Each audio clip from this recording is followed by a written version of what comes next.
Good morning, students. So, starting the second part of this chapter, chapter 12, perimeter and area. Okay, in the last class, we learned about how to find perimeter. In today's class, the objective is we'll be able to calculate area of square and rectangle. ठीक है, so square और rectangle already आपको पता होगा. area आपने शायद पहले class में पढ़े हैं, नहीं पढ़े तो कोई बात नहीं, we'll discuss in this class. ठीक है, so let's first understand what is in square and what is in rectangle. ठीक है, you know square is a 2D figure with 4 sides and 4 equal sides. ठीक है, चारों साइड्स इक्वल होते हैं square के, राइट. तो ये साइड अगर 10 है, ये भी 10 होगा, ये भी 10 होगा, ये भी 10 होगा, correct. Also you have to remember that बस साइड इक्वल होने से नहीं होगा. ठीक है, इनके बीच का एंगल्स जो है that has to be 90 degree. All the angles inside a square are 90 degree. ठीक है, so this is called a square. So square is a 2D figure which has all the sides equal, सारे sides equal हैं, and all the 4 angles as 90 degree. सारे angles जो है 90 degree, 90 degree, 90 degree, 90 degree. ठीक है. Now what is a rectangle? Rectangle is a 2D figure which has opposite sides equal. ठीक है, तो अगर एक साइड 10 है तो उसका ऑपोजिट साइड 10 होगा, और दूसरा साइड अगर 5 है तो उसका ऑपोजिट साइड 5 होगा. Okay, so here also the angles are 90 degree, सारे राइट एंगल है. Okay, so this is a square and a rectangle. अभी आ जाते हैं एरिया पे. Okay, so what is the definition of an area? What is an area? Area is a space enclosed within the perimeter of a 2D shape. ठीक है, last class में हमने perimeter जाना था. सो what is a perimeter? Perimeter is nothing but the boundary. So in this figure square का अगर ले लेंगे तो ये जो ग्रीन कलर में लाइन दिख रही है that is called the perimeter. Okay, अब एरिया क्या है? Area is a space enclosed with in the perimeter. ठीक है, अब ये जो 2D शेप्स है इनके पेरीमीटर के अंदर जितना स्पेस है, जितना जगह है, that is called as area. ठीक है, तो demonstrate I am using this lines. तो मैं शेड करें ये लाइंस में, तो ये जो बीच वाले जगह है that is called as area. Area basically means जगह, space. Okay, take 2 minutes, note this down in your notebook. Moving ahead, let's first see how to find an area of a square. Square का area कैसे find करते हैं ये हम लोग देखते हैं. Okay, for suppose this is a square और उसका side you know is 10 centimetre. ठीक है, तो ये साइड भी 10 सेंटीमीटर होगा, ये साइड भी 10 सेंटीमीटर होगा, ये साइड भी 10 सेंटीमीटर. ठीक है, इसका पेरीमीटर कैसे निकालते थे हम लोग? Perimeter is equal to side को 4 से इंटू कर देते थे, राइट. फॉर्मूला था साइड को 4 से इंटू कर देना है. और what you can do is 10 plus 10 plus 10 plus 10, इन सबको ऐड कर दो, the answer will be 40 centimetre. ये आपका पेरीमीटर वैल्यू है. ठीक है, now how to find area. ठीक है, तो एरिया का फॉर्मूला होता है एरिया ऑफ ए स्क्वायर. अलग अलग शेप का अलग अलग होता है, ये स्क्वायर का area of A square find out करने के लिए आपको साइड को 2 बार मल्टीप्लाई करना पड़ेगा. ठीक है, in this example we have 10 centimetre. ठीक है, तो अगर 10 इंटू 10 करें, ठीक है, एक साइड 10 हो गया, दूसरा साइड भी 10 हो गया, 10 इंटू 10 करें तो जो आंसर आया which is equal to 100 is the area.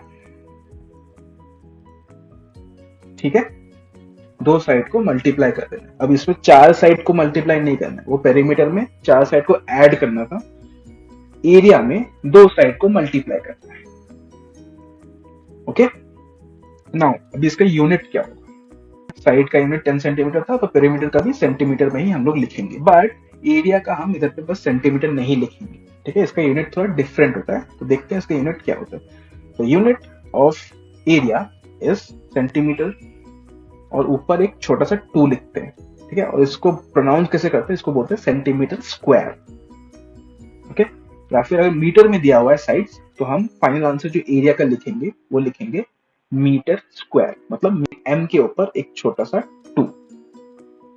ठीक है, तो साइड अगर सेंटीमीटर में है you will write as centimetre square, if the side is in metre will write as metre square. ठीक है, अब इस क्वेश्चन में सेंटीमीटर में दिया हुआ था, so our answer will be centimetre square.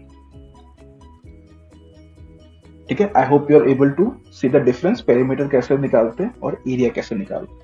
ठीक है, और एरिया जब लिखते हो उसके बाद यूनिट लिखना मत भूलना। ठीक है, वो सेंटीमीटर स्क्वायर में लिखेंगे अगर साइड सेंटीमीटर में दिया हुआ, अगर मीटर में दिया है तो मीटर स्क्वायर लिखेंगे। Okay, so this is all about square. अब देखते हैं रेक्टेंगल का। Right, so area of a rectangle कैसे निकालते हैं, दिस इज ऑल्सो, अब स्क्वायर में कैसे करना था हमने, साइड इंटू साइड। अब रेक्टेंगल का तो सारे साइड्स इक्वल नहीं होते हैं, राइट। सो अगर ये रेक्टेंगल हो गया, ये अगर 5 सेंटीमीटर हो गया एक साइड, ये भी 5 सेंटीमीटर ऑपोजिट साइड, और सपोज ये हमने 10 सेंटीमीटर ले लिया।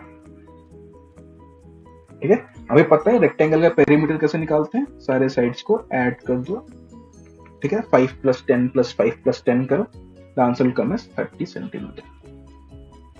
ओके, अब एरिया कैसे निकालते हैं इसका। Okay, the formula is similar, but इसमें साइड इंटू साइड नहीं करेंगे, हम कर देंगे area of rectangle is equal to length into breadth. कोई भी एक लेंथ लेंगे, ठीक है, here for example it is 10, और कोई भी एक ब्रेथ लेंगे फॉर एग्जांपल 5। प्लीज रिमेंबर, इसको आपको एक ही बार लेना है, 10 इंटू 5 इंटू 10 इंटू 5 मत कर दो, 4 बार मल्टीप्लाई नहीं करना है इसको। तो एक लेंथ लेना है, एक ब्रेथ लेना है, उनको मल्टीप्लाई करना है, the answer here is 10 into 5 is 50। Okay, और क्योंकि ये सेंटीमीटर में दिया हुआ है, इसका यूनिट होगा centimetre square.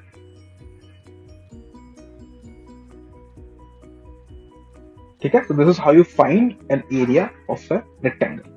Alright, now let's practice some questions. तो ये आपको ABCD 4 फिगर्स दिए हुए हैं, you have to calculate the area of the formation. So perimeter नहीं निकालना है, ठीक है, एरिया निकालना है। Alright, so take 5 minutes, find out the area of these 4 shapes. Alright, coming back, the first one what we have to do is a square, सारे side 4 centimetre. ठीक है, तो आपको क्या करना है, साइड इंटू साइड, तो 4 इंटू 4 कर दो। ठीक है, the answer will come as 16, और क्योंकि ये सेंटीमीटर में है तो हम लोग सेंटीमीटर स्क्वायर लिखेंगे। Okay, second one is a rectangle, तो लेंथ इंटू ब्रेथ करनी है इसकी, तो 10 सेंटीमीटर ले लो और 2 सेंटीमीटर ले लो, 10 इंटू 2 इज इक्वल टू 20, और क्योंकि ये सेंटीमीटर में है तो सेंटीमीटर स्क्वायर लिखेंगे। ओके, सी में आपको 2 ही साइड दिए हुए हैं, लेकिन आपको देख के पता चल रहा है ये स्क्वायर है, राइट, देख के पता चल रहा है ये स्क्वायर है, तो स्क्वायर का क्या करते हैं हम लोग, साइड इंटू साइड, तो 7 इंटू 7 करेंगे, the answer will come as 49, क्योंकि सेंटीमीटर में है तो सेंटीमीटर स्क्वायर लिखेंगे।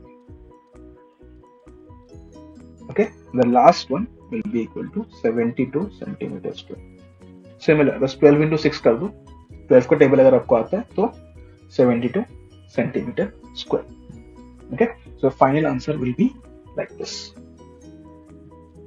चेक योर आंसर्स, अगर आपको गलत आया तो फिर से करो, अगर आपका सही आया then great job. Okay, now let's see a different type of problem. So this problem is very easy, right? ये नॉर्मल एक रेक्टेंगल दिया हुआ है, तो find the area of the shape in blue colour. तो ये रेक्टेंगल दिया हुआ है, एक साइड में 10 सेंटीमीटर है, एक साइड में 20 सेंटीमीटर, तो इसका तो आप इजीली एरिया निकाल लोगे, राइट, लेंथ इनटू ब्रेथ करके।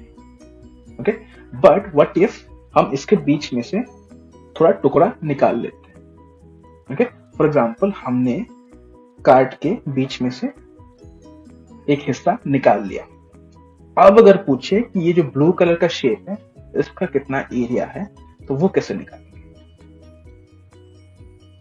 नाउ फॉर सपोज जो अंदर का रेक्टेंगल इधर से निकल के गया है उसका दिया हुआ है कि लेंथ 10 सेंटीमीटर है, ब्रेथ 6 सेंटीमीटर, ये भी आपको दिया हुआ, ठीक है। तो how to solve this kind of problem, to solve this kind of problem what you have to do is find the area of the outer shape first. तो आउटर शेप इधर पे आउटर रेक्टेंगल है, the big rectangle जो है उसका area हम लोग पहले निकालेंगे. Okay, the outer big rectangle का देखो 10 into 20 करेंगे तो 200 सेंटीमीटर स्क्वायर इसका एरिया निकला, जो बड़ा वाला रेक्टेंगल है बाहर का. अभी जो अंदर वाला शेप है इसका एरिया निकाल लेते हैं. ठीक है, जो हिस्सा काट के आपने निकाल दिया. So this is the area of the smaller rectangle, which is equal to 10 into 6. Okay, अब इधर पे एक चीज ध्यान रखना कि लेंथ इंटू ब्रेथ आगे पीछे कर सकते हो. ठीक है, 10 into 6 भी लिख सकते हो, 6 into 10 भी लिख सकते हो, सेम आंसर ही आने वाला है. ठीक है, तो डोंट बी कंफ्यूज कि पहले मैंने 10 लिखा, आपने पहले 6 लिखा, आपको क्या गलत होगा. ठीक है, it's the same thing. Alright, now हमने ये बड़े वाले रेक्टेंगल का एरिया निकाल लिया था, देन हमने ये छोटे वाले रेक्टेंगल का एरिया निकाल लिया था. नाउ अगर हमें ये ब्लू शेप का एरिया चाहिए तो हम बड़े रेक्टेंगल से छोटे रेक्टेंगल को माइनस कर देंगे. ठीक है, क्योंकि बड़े वाले शेप से ही छोटा वाला शेप कट के बाहर निकला है, तो वो शेप हम लोग माइनस कर देंगे. Okay, so the area of the shape in this question 200 minus 60 कर देंगे. The final answer will B 140 centimetre square. ठीक है, तो आपको ऐसा अगर कोई भी सम आए जहां पे बीच में कटआउट है, ठीक है, तो आपको बड़े, अगर रेक्टेंगल दिया तो रेक्टेंगल का, अगर स्क्वायर दिया स्क्वायर. ठीक है, तो बड़े वाले शेप का एरिया पहले निकालना है, उसके बाद अंदर में जो शेप्स है उनके एरिया को माइनस कर देना है.